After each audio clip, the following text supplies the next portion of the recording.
पिछली वीडियो में अनुक्रम क्या है उसकी डेफिनेशन पढ़ी थी, उसके प्रकार पढ़े थे, अनुक्रम कौन कौन से होते हैं।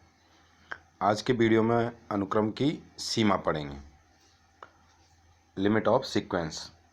तो यहाँ पर माना xn एक अनुक्रम है, तो कोई वास्तविक राशि l अनुक्रम xn की सीमा कहलाती है।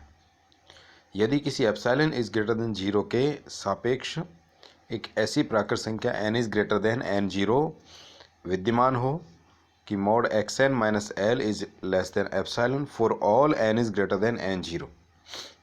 इसको कहते हैं limit n tends to infinity xn equals to l। मतलब कोई वास्तविक राशि है l, वो सीक्वेंस xn की लिमिट कहलाती है यदि mod xn minus l is less than epsilon for all n is greater than n0। तो अपन कह सकते हैं limit of xn n tends to infinity equals to l होगी। ये अनुक्रम की सीमा की परिभाषा है। अब आगे अनुक्रम के अलग टाइप से जो अभिसरण पढ़ रहे हैं, अपन थ्योरी ऑफ कन्वर्जेंस पढ़ रहे हैं, उसमें अभिसरण पढ़ेंगे अनुक्रम का। तो पहली अपनी डेफिनेशन आती है अभिसारी अनुक्रम होता क्या है। तो अनुक्रम की सीमा की परिभाषा पढ़ी अपन ने। तो इसमें एक यदि किसी अनुक्रम की सीमा फाइनाइट हो, परिमित हो, तो वह अनुक्रम क्या कहलाता है? अभिसारी अनुक्रम कहलाता है।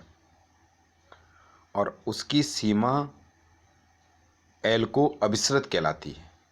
यदि किसी अनुक्रम की लिमिट निकालें अपन और वो एल आती है, यदि वो फाइनाइट है तो वह अनुक्रम कैसा अनुक्रम कहलाएगा? अभिसारी अनुक्रम कहलाएगा। और उस अनुक्रम की सीमा xn को अभिसृत होगी। अपसारी अनुक्रम, यदि किसी अनुक्रम की सीमा जो है, लिमिट जो है, वो फाइनाइट नहीं हो, वो इनफाइनाइट हो, तो वो अनुक्रम कहलाएगा अपना डाइवर्जेंट कहते हैं इंग्लिश में, या यूँ कह सकते हैं अपसारी अनुक्रम, डाइवर्जेंट सीक्वेंस।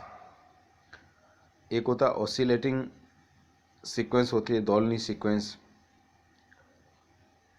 जो अनुक्रम न तो अभिसारी हो न अपसारी हो, मतलब इसका मतलब ये कि उस अनुक्रम की जो लिमिट है वो किन्हीं मानों के बीच में क्या करे? दोलन करे, दोलायमान हो, तो वह दोलनीय अनुक्रम कहलाता है अपनी भाषा में। अनुक्रम के अभिसरण की आवश्यक एवं पर्याप्त शर्त, उसकी पहली थ्योरम है एक अनुक्रम xn के l को अभिसृत होने की आवश्यक एवं पर्याप्त प्रतिबंध यह है कि अनुक्रम परिबद्ध तथा उसकी सीमा बिंदु अद्वितीय है।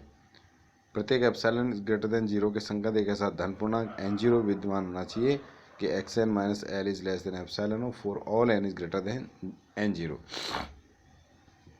पहले आवश्यक प्रतिबंध करेंगे। xn अपन लेके चल रहे हैं, xn परिबद्ध है तथा इसका सीमा बिंदु अद्वितीय है। सिद्ध करना है कि xn l को अभिसृत है। तो एप्सिलॉन ग्रेटर देन 0 में l का सामीप्य l minus epsilon, l plus epsilon. xn का सीमा बिंदु केवल मात्र l है, अतः अपने मान के चल रहे हैं कि xn का सीमा बिंदु केवल मात्र l है, एक सीमा बिंदु मान के चल रहे हैं। अतः n के केवल परिमित मान है, जो xn के केवल परिमित मान विद्यमान है, जिनके संगत xn is not belong to l minus epsilon और l प्लस एप्सिलॉन। भाई लिमिट पॉइंट माना है अपन ने। अब लिमिट पॉइंट माना तो इसके सामीप्य में उस अनुक्रम के अनंत बिंदु होने चाहिए। तो इसके सामीप्य के अतिरिक्त अगर कोई बिंदु हो सकते हैं तो उनकी संख्या फाइनाइट हो सकती है। तो ये चीज़ इसमें एक्सप्लेन की है। ऐसे अब सारे मानों का उच्चतम मान अपन ने मान लिया, अपवादी मानों का उच्चतम मान अपन ने मान लिया n0। अब xn belong to l minus epsilon, l plus epsilon for all n is greater than n0। और जो कुछ फाइनाइट वैल्यू थी उनसे बड़े सारे मान, अनंत वाले मान, वो इसके सामीप्य में हैं। इसके बीच में हो गया तो mod xn minus l is less than epsilon for all n is greater then 0। इसका मतलब लिमिट xn इक्वल्स टू क्या आ गया? l आ गया। प्रतिबंध की प्रायिकता है तो ये वाला रिजल्ट अपन मान के चलेंगे ना, अनुक्रम को परिबद्ध और परिमित सिद्ध करेंगे। तो xn l को अभिसृत होती है, सिद्ध करना है कि xn परिबद्ध है तथा इसकी सीमा बिंदु अद्वितीय है। तो जब लिमिट अपन को दे रखी है तो डेफिनेशन से अपन लिखेंगे कि xn बिलोंग टू, लिख दो l minus epsilon, l plus epsilon for all n is greater than n0।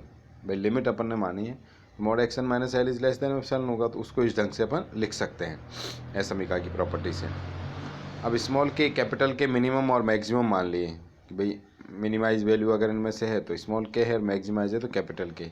इसका मतलब एक्स एन का मान के और कैपिटल के क्या हो गया, मध्य हो गया।